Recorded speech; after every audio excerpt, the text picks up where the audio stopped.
webinar yang saya hormati, yang saya cintai dan berbahagia. Pada kesempatan hari ini, saya berkesempatan untuk memberikan atau mempresentasikan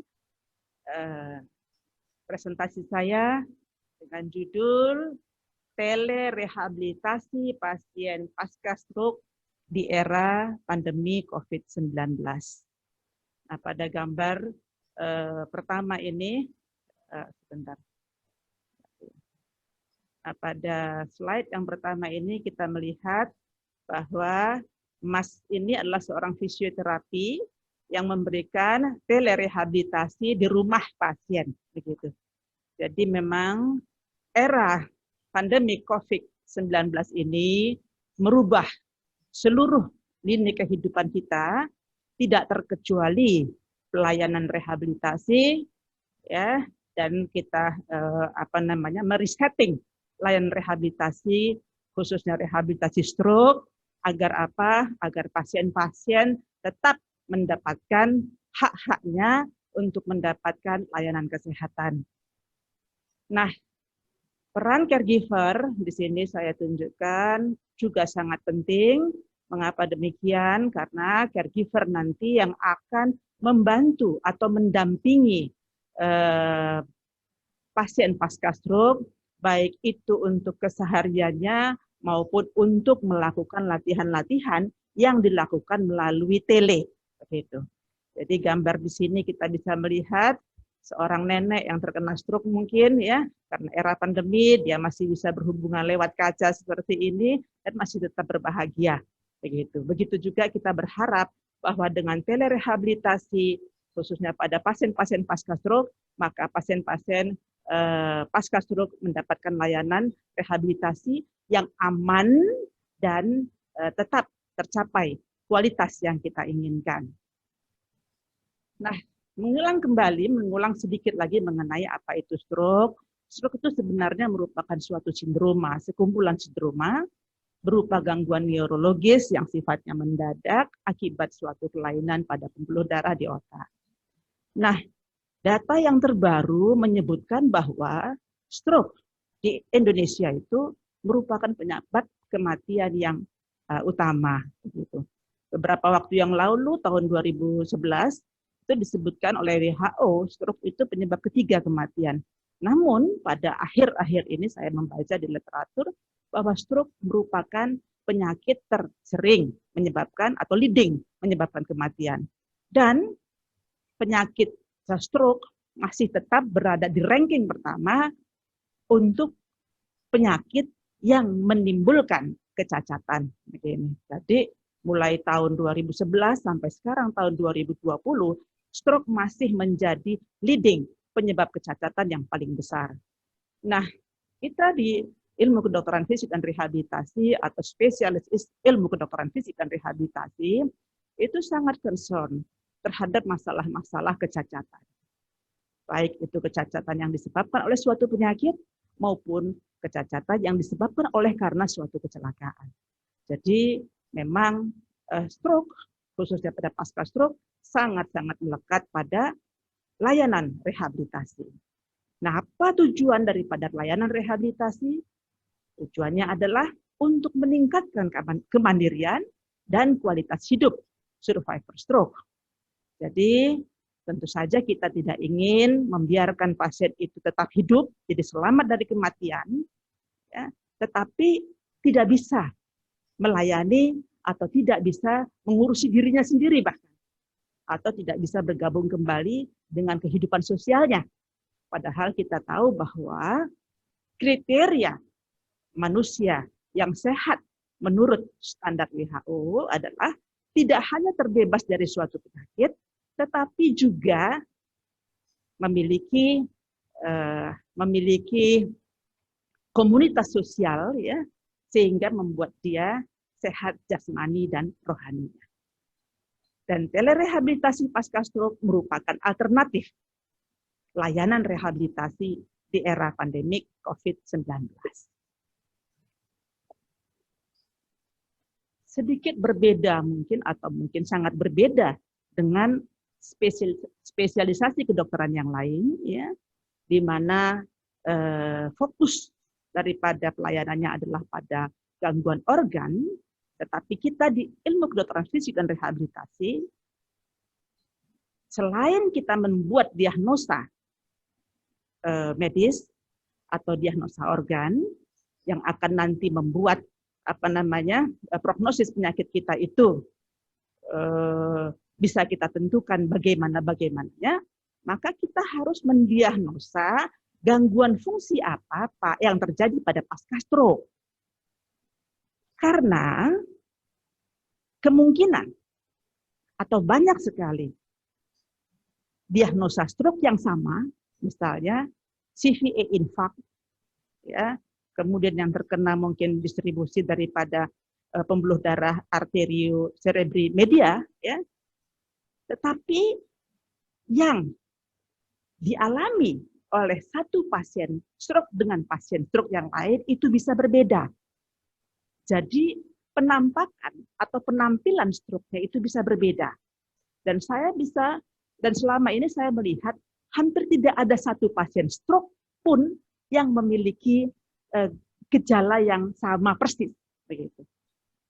Sehingga pentingnya spesialisasi ilmu kedokteran fisik dan rehabilitasi untuk membuat diagnosa fungsional, di mana diagnosa fungsional yang dikenal di ilmu kedokteran fisik dan rehabilitasi adalah diagnosa ICF, International Classification of Functioning. Gitu. Diagnosa fungsional terhadap apa? Terhadap gangguan fungsi. Fungsi fisiologis akibat faktor pasca stroke-nya. Yang pertama ini adalah 7 yang tersering, gangguan fisiologis yang terjadi akibat stroke. Yang pertama adalah gangguan kekuatan, gangguan tonus, atau endurance otot. Ini paling sering. Hampir 88% pasien pasca stroke akan terganggu kekuatannya. Dan jangan khawatir, hampir 80% pula ya pasien-pasien pasca stroke akan mampu ambulasi. Jadi ini berita baik bagi kita semuanya, ya. Asalkan kita mengerti bagaimana dan apa yang harus diberikan pada pasien-pasien pasca stroke, percayalah bahwa dia akan bisa ambulasi normal sebanyak 80%. Hanya sekitar 5% saja pasien-pasien pasca stroke yang tetap harus berada di tempat tidur.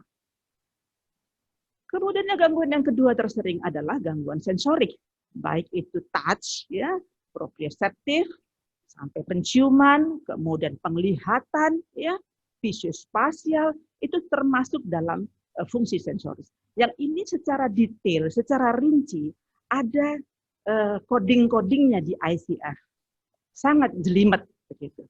Nah itulah yang harus dilakukan oleh dokter KFR sehingga dia betul-betul dapat memberikan solusi kepada pasien-pasien stroke. Gambar ini adalah gambar real dari seorang pasien, ya. Kekuatannya sebenarnya 4. 4 itu apa artinya? Mungkin masih ingat ya, dokter yang masih berada di layanan primer. Kekuatan 4 itu adalah mampu melakukan luas gerak sendi yang penuh dengan sejumlah tahanan. Namun pada pasien ini, dia sangat kesulitan untuk mengeluarkan fungsi MMT, manual muscle test atau kekuatan otot 4-nya. Mengapa demikian? Karena terdapat tonus yang sangat meningkat atau spastisitas yang sangat dominan, ya, sehingga untuk mengangkat tangannya dengan kekuatan otot 4, dia seperti ini, begitu. Nah, ini tentu saja memerlukan analisa nantinya, ya, bagaimana cara untuk menangani masalah rehabilitasinya, begitu. Begitu juga gangguan fungsi suara, ya, suara yang afoni misalnya, itu bukan berarti pasiennya malas, tapi memang dia tidak memiliki kemampuan untuk bersuara keras. Kemudian ucapannya, ya, dysarthria, sampai gangguan jantung dan paru akibat pasca stroke pun bisa terjadi, ya, karena stroke itu gangguannya di otak itu memiliki kemampuan motorik, sensorik, dan otonom. Dan jantung serta paru-paru ini pun dapat mengalami gangguan akibat stroke. Begitu juga gangguan mental berupa kesadaran, atensi, memori, kognitif, ya, itu akan juga dibuat suatu pemeriksaan, ya, nanti untuk menuntun kita kepada suatu program rehabilitasi. Kemudian fungsi pencernakan mulai swallowing atau menelan sampai kepada buang air besar. Nah, perlu diketahui pada fase-fase awal, ya, pasien stroke itu akan mengalami gangguan menelan atau swallowing sekitar 50%. Artinya hampir separuh pasien-pasien yang terkena stroke akan mengalami gangguan menelan. Walaupun pada setelah 1 bulan, ya, akan menyembuh, akan membaik sekitar 80%, tersisa 20%. Nah, itulah yang menjadi pekerjaan rehab nantinya. Dan hanya sekitar 5% juga sama dengan tadi kekuatan otot yang masih tersisa dengan gangguan menelan yang mengharuskan dia untuk memakai engage tube, ya, atau alat yang lain. Kemudian fungsi urinary juga harus menjadi perhatian karena inhibisi dari brain menyebabkan inhibisi yang terganggu dari otak, ya, pada bladder itu akan mengakibatkan neurogenic bladder yang khas pada pasien-pasien stroke. Jadi dia bisa kencing biasanya, tapi tidak full. Ketika datang ke kita dalam keadaan panas, ternyata ketika diperiksa, bladdernya masih ada tersisa, begitu ya, setelah kencing. Itu yang harus kita perhatikan, ya, pada pasien-pasien pasca stroke. Berikutnya adalah gangguan aktivitas apa yang terganggu, gangguan partisipasi apa yang terganggu akibat daripada kelainan atau gangguan-gangguan fungsi di atas tadi. Ini adalah gambar di rumah sakit haji, ya, di belakang, di dekat unit stroke yang tadi dibicarakan oleh dokter dokter Nuning, ya, kita akan membangun suatu unit stroke yang masya Allah luar biasa, 3 lantai ya dokter Nuning, ya, 3 lantai atau 2 lantai? 3 lantai, rehabnya dikasih 1 lantai, hebat nggak? Thank you very much, ya. Dan ini sebelum ada unit stroke, ya, atau bangsal rehabilitasi, ya, atau khusus untuk menangani pasien-pasien pasca stroke, ya, kita sudah punya dulu ini tamannya untuk berlatih, begitu ya dokter Nuning, ya. Dan kemudian harus kita problem list-kan, harus kita list problemnya, ya, pada gangguan aktivasi, apakah dia ada gangguan mobilitas, apakah ada gangguan berjalan, begitu. Harus dibedakan antara mobilitas dan berjalan. Kalau mobilitas dia mungkin ada kesulitan pada waktu dia berbaring ke duduk, dari duduk ke berdiri, transfer dari tempat tidur ke ke kursi roda. Nah, itu yang disebut dengan gangguan mobilitas. Jadi satu-satu dikupas. Aktivitas apa akibat gangguan fungsi yang terjadi pada pasien pasca stroke, ya, sehingga kita bisa memberikan layanan rehabilitasi yang tepat. Kemudian begitu juga dengan jalan. Pasiennya mampu berjalan tapi hanya jarak pendek saja. Akan berbeda prognosisnya apabila pasiennya mampu berjalan dengan lebih panjang, lebih jauh, dan pada permukaan yang tidak rata atau permukaan yang rata, begitu. Jadi hingga kemampuan berjalan pada permukaan yang rata atau pada permukaan yang tidak rata, itu semua di-list di dalam layanan dalam suatu pemeriksaan rehabilitasi. Begitu juga apakah ada gangguan komunikasi, ya, apakah ada gangguan merawat diri sendiri seperti mandi, berpakaian, minum, naik turun tangga dan sebagainya, dan kemudian mengerjakan pekerjaan rumah yang sederhana, begitu. Karena manusia normal itu tidak hanya mengurusi dirinya sendiri, tapi dia juga harus mampu berpartisipasi paling tidak di keluarganya. Dan apakah ada gangguan interaksi dan hubungan antar pribadi sampai dengan kehidupan yang paling utama, ya, khususnya bagi pasien-pasien yang masih produktif. Saat ini pasien-pasien stroke sering sekali masih di bawah 50 tahun. Kemudian apakah dengan pasca struknya ini dia bisa kembali ke pekerjaannya. Nah, itu semuanya kita analisis ya sehingga menghasilkan suatu diagnosa rehabilitasi yang kita sebut dengan dalam hal ini adalah diagnosa rehabilitasi stroke. Jadi saya ulangin kembali bahwa diagnosa rehabilitasi stroke merupakan suatu diagnosa yang terdiri dari gangguan patologis struktur atau organ tubuhnya. Jadi stroke-nya stroke apa? Apakah ini infak? Apakah ini perdarahan? Di area mana dia terkena? Di kortikalkah ataukah di subkortikal? Karena akan berbeda sekali nanti prognosisnya. Kemudian gangguan pembuluh darah apa yang terjadi? Begitu. Apakah yang di ACM atau arteri cerebri media, ataukah yang di anterior, ataukah yang di posterior? Nah, ini semuanya kita tentukan terlebih dahulu untuk nanti bisa mencantumkan prognosis pasca struknya dan kemudian membuat program rehabilitasi. Baru kemudian kita list apa diagnosa fungsi daripada pasca struknya, apa gangguan daripada aktivitas akibat diagnosa fungsi yang terganggu, ya, apa partisipasi yang terganggu, partisipasi sosialnya, hingga pada faktor lingkungan apa yang akan berdampak positif dan negatif terhadap prognosis pasca stroke, dan diagnosa faktor personal apa yang akan memberikan dampak positif maupun negatif terhadap pasien pasca stroke. Tentu saja akan berbeda apabila faktor lingkungan keluarganya sangat mendukung untuk mendapatkan layanan rehabilitasi dengan faktor keluarga yang ogah-ogahan atau cuek untuk mendapatkan layanan rehabilitasi. Outputnya pasti, saya katakan pasti akan berbeda. Begitu. Begitu juga faktor personal seseorang, apakah dia depresi, apakah dia itu malu dengan dirinya. Nah, itu semuanya di-assess, diperiksa dalam suatu rangkaian untuk mendapatkan diagnosa rehabilitasi pada stroke khususnya. Sehingga kita bisa menentukan prognosis pasca stroke. Nanti ibu bisa begini dan begitu, ya.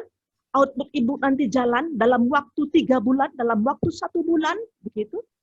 Kamu nanti bisa mengurus diri sendiri, kamu bisa naik turun tangga. Nah, itu semuanya didapatkan dari ini semuanya, plus faktor komorbid yang akan kita bicarakan di slide yang berikutnya. Kemudian,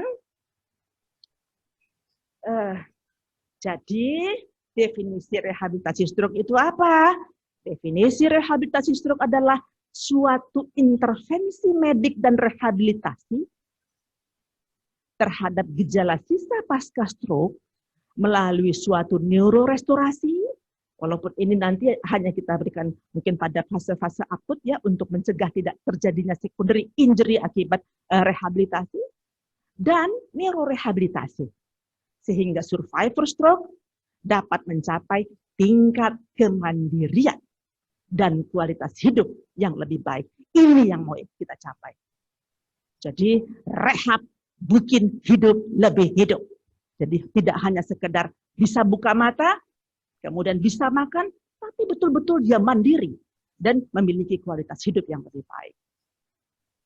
Pemulihan stroke perlu juga diketahui, ya, supaya kita itu ada juga yang bertanya, nanti apakah saya di stroke itu bisa di rehab itu betul-betul bisa pulih 100%?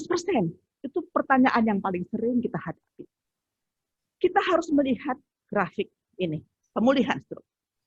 Ya, pemulihan stroke di sini ya berturut-turut dari atas ke bawah, di sini ke bawah ya. Ini adalah derajat stroke ringan sampai yang paling bawah di sini. Dari 80% kasus kalau kita lihat di sini mengalami perbaikan pada 4,5 bulan pertama. Jadi kita lihat di sini, kita naikkan ke atas ini, paling bagus adalah apabila assessment stroke awalnya mengkategorikan dia ke dalam kategori ringan, stroke ringan. Nanti di slide berikutnya ada bagaimana kita mengatakan ini ringan, moderate, atau severe. Gitu. Dan kemudian output 4,5 bulan setelah kena stroke atau pasca stroke, ya, kita lihat di sini pada very severe, ya, kategori very severe itu tidak sama tentu saja dengan yang ringan begitu.